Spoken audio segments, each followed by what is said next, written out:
Back then, I was really confused and unsure about what was happening. It happened almost 10 years ago when I was in my 30s and had recently married my husband. Even before we got married, he was always busy with work, so I thought life with him would be tough. But he was hardly ever home, and I felt really lonely. At first, I tried to let him relax when he did come home, but I started feeling more and more frustrated. I got upset every time I saw him. My husband tried to make me feel better, but if he saw I was still unhappy, he just ignored me. I really wanted him to pay attention to me, even though he was busy with work because we were married. I was so caught up in my feelings that I couldn't see things clearly anymore. Whenever we argued, he would promise things like, "I'll settle down soon, and then we can go to that island you love." But he never did. "I guess work is more important to you than I am," I would say. "If that's the case, you don't have to force yourself to come home. Seeing you so busy just makes me sad." No matter how mean I was to him, he never seemed to take it seriously, and I started to worry that our marriage was falling apart. Soon after, my husband could sense that I wasn't angry with him anymore and didn't seem to care about him. I didn't suspect anything at first because he often went on business trips for work. But one day, I found a receipt and a hotel membership card in his suit pocket when he returned from a trip. The receipt showed that he had stayed at a hotel near our home on a day when he was supposed to be out of town for work, and he had earned points for more than one night. My husband was successful in his job and got along well with women at work. I started to think he might be seeing someone else. Why should I be unhappy while he's enjoying himself with someone else? I thought. So I started going out at night and making plans on weekends, despite knowing about his affair. It was fun at first, but eventually it became exhausting. I was tired of pretending to be happy and not being able to enjoy myself genuinely. Maybe it was time for both of us to move on. We were avoiding each other, not acting like a married couple anymore. It might be better if my husband was happier with someone else. I guess it's time for me to start a new chapter in my life. But it's hard because this is the man I used to love until I realized I didn't want to be with him anymore. It was a tough decision, but I finally gathered the courage to ask for a divorce. I wondered if there was any other option, but it seemed like my husband had already moved on. After thinking for days, I decided to text my husband. "Can you come home early today? We need to talk." I texted him on his phone and he replied quickly, saying he'd try to come home soon. I couldn't help but think that maybe he didn't want a divorce, even though I was sure about my decision. But it turned out my husband also wanted a divorce. Just the thought of it made my heart race, and I struggled to breathe, feeling like my world was falling apart. It was clear his heart was no longer with me, it belonged to someone else. I told myself not to cry anymore. I decided to end things with a smile, at least. So I made up my mind and waited for him to come home. When he finally arrived around 9 p.m., I noticed he had lost weight unexpectedly. His eyes still looked kind, and his voice was gentle, but there was a huge gap between us that felt impossible to bridge. My husband, who wasn't usually talkative, mostly kept his head down and stayed quiet while I talked. I wanted to end our conversation respectfully, even though I felt like he was making fun of me. We were married, even if it was for a short time, and we were about to get divorced. So why couldn't he tell me how he truly felt? I got angrier and started arguing with him, but he stayed quiet and listened to me. I wanted him to speak up, so I told him I knew about his new girlfriend, even though he probably thought I was clueless. If he knew I was onto him, he'd probably get defensive and make excuses. When I said this, my husband looked surprised at first. Then he chuckled and asked, "Really? You knew?" I couldn't help but laugh at his playful tone, and it made him laugh too. It was the first time in a while that we laughed together, even though the topic was serious. It felt great to share a laugh with my husband again, like we used to. After that, we were able to talk more openly, which felt strange but good. Maybe it was because he realized I knew about the affair.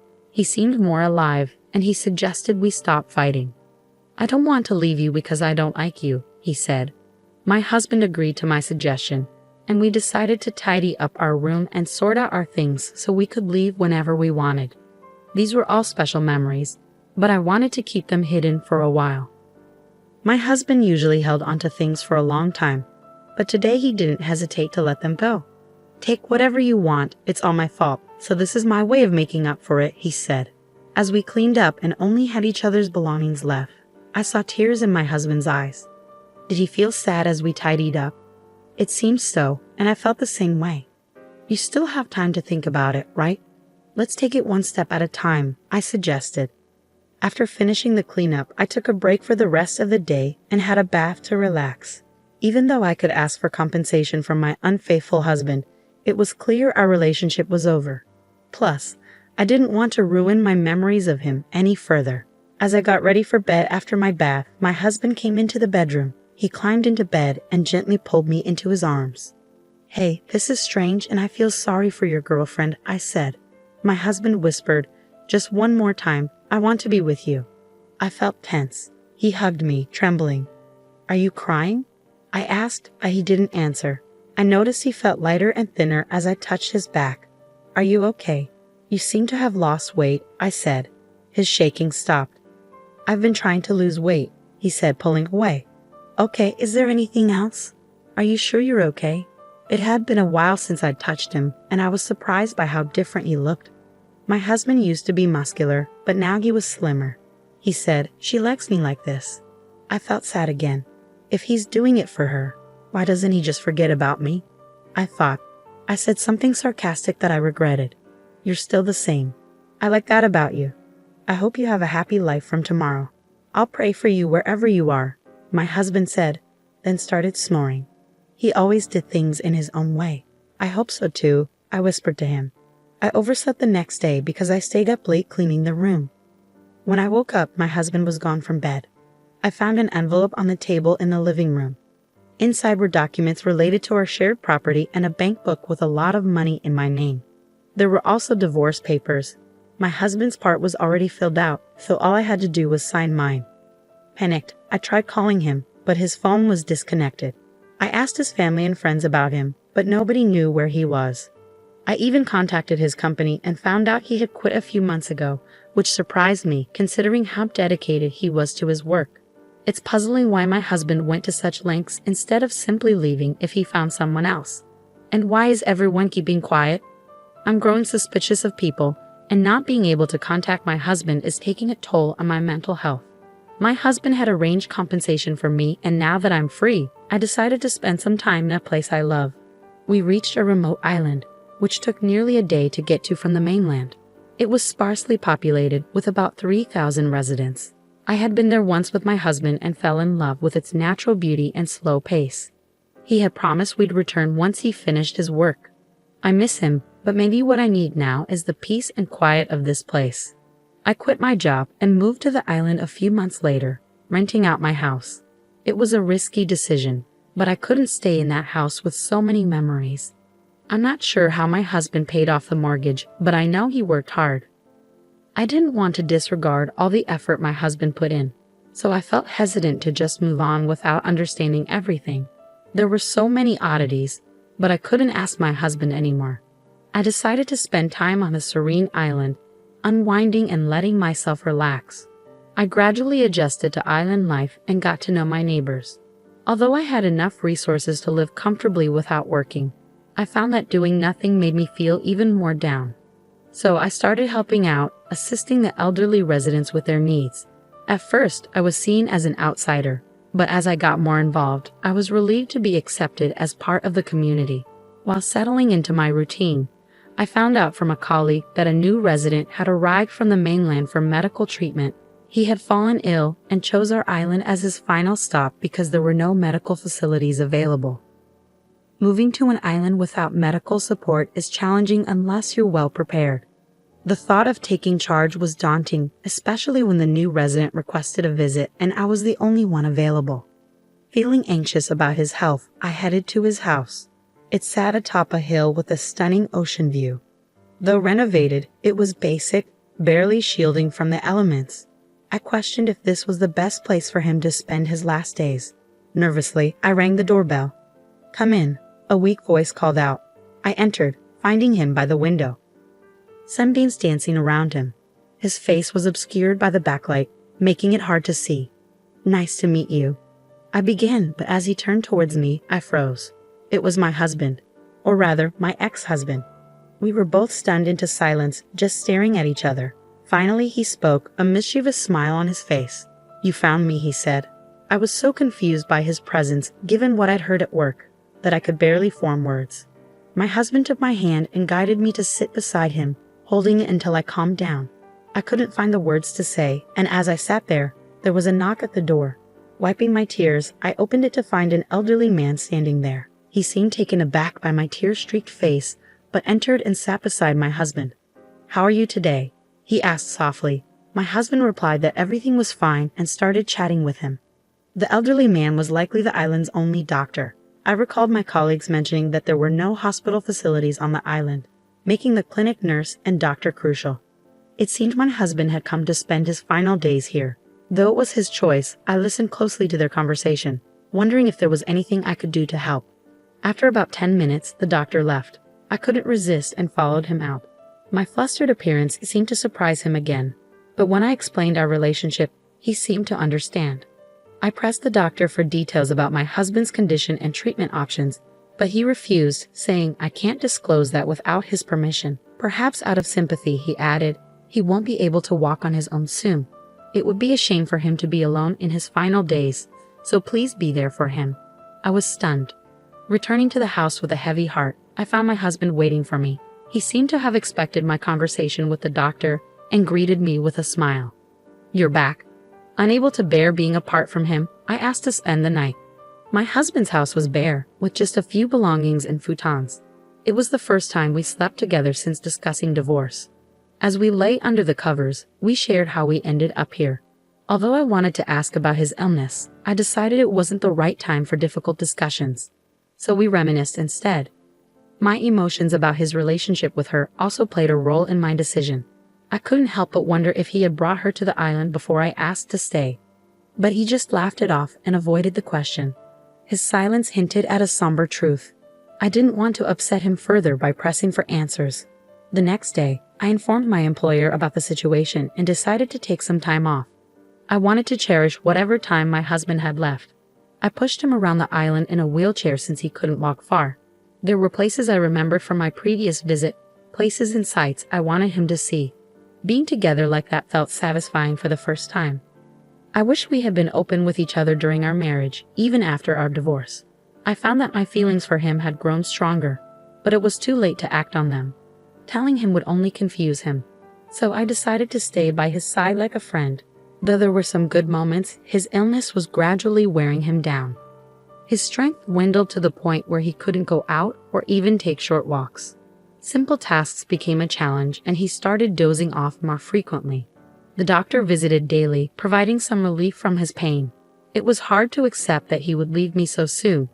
I cared for him tirelessly, never leaving his side so he wouldn't be alone when he woke up, which could happen at any moment. Sometimes he'd wake up and share the dream he just had, or he'd recount old memories as if they were recent. I treasured each moment, even though it deepened my sadness. As time passed, my husband stopped waking up as often. Even when he wasn't talking, I stayed close, reading his favorite books and describing the world around us so he could still feel connected. One day, I wanted to share the beauty of a sunset with him. I held his hand and tried to speak, but his hand felt cold, and his breathing was shallow. His chest rose and fell in an odd rhythm. Panicked, I called the doctor, who promised to come right away. I waited anxiously, feeling like my heart was being torn apart by the uncontrollable situation. I desperately hoped it was all a mistake. I wanted him to reassure me that everything would be all right. But when the doctor arrived, he examined my husband and solemnly said, "His blood pressure has dropped significantly. It's time to let him go peacefully. He wants you by his side, so I'll step back. Don't worry, I'll be close by if needed." With those words, the doctor said his goodbyes to my husband and left the room. The moment I had dreaded had arrived. Though I knew it was inevitable, the pain was unbearable. "I'm grateful to have known you. Despite the challenges, I love you," I whispered to him as I held his hand. To my surprise, he gently squeezed my hand back, though it seemed medically impossible. Shortly after, he took his final breath and passed away quietly. I couldn't stop the tears, but I was relieved to have been there for him at the end. I was so busy with arrangements after his passing that I didn't have time to properly mourn until after the funeral. As I returned home from sorting through my husband's belongings, I noticed a pile of mail that had accumulated like a mountain.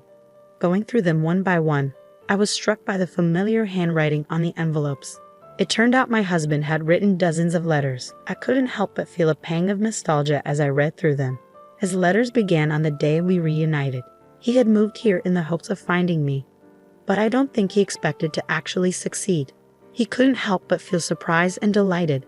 One of the letters read, I couldn't help but laugh at how amusing his letters were, and knowing he felt that way was the best compliment he could give me. Each letter was dated, showing he had been sending them every day. However, as his illness progressed, his handwriting became messier and the letters grew shorter. With a heavy heart, I continued reading until one letter caught my eye. In it, he revealed the truth about our divorce. My illness started during our marriage, he wrote. When I found out, there was no cure, and the treatment I received only made things worse. I decided to divorce you because I didn't want you to spend the rest of your life taking care of me. I didn't deny the existence of another woman because I thought I could compensate you with money. But since I no longer needed medical treatment, I wanted to liquidate all my assets so you could live freely. As tears streamed down my face from the hurtful words in my husband's letter, there was a knock at the door. Quickly wiping my tears, I opened it to find my doctor standing there. What brings you here, doctor? I asked. He handed me a sealed envelope identical to the one I had just read from my husband. He explained that my husband had asked him to deliver it to me. He had written a few days' worth of letters before falling into a coma, entrusting them to me to be posted each day. I couldn't refuse the request, and this was the last letter. The doctor explained that my husband wanted me to receive it when I returned home. So this was my husband's final message. I thanked the doctor and read the letter in solitude. Quietly and calmly opening it, I found a short but clear note that simply said, "Thank you, I love you." Despite all the pain, our hearts remained connected. "I love you too," I whispered, feeling as though I saw a hint of a smile on my husband's portrait. Decades have passed since my husband's passing, yet I still reside on the island, now officially recognized as one of its residents. I built a grave next to where his house once stood on the day I decided I would never leave the island. He used to look out the window every day, and I believe he still does. One day, I'll join him there, surrounded by memories of our life together. Thank you for being with me until the end. Farewell for now.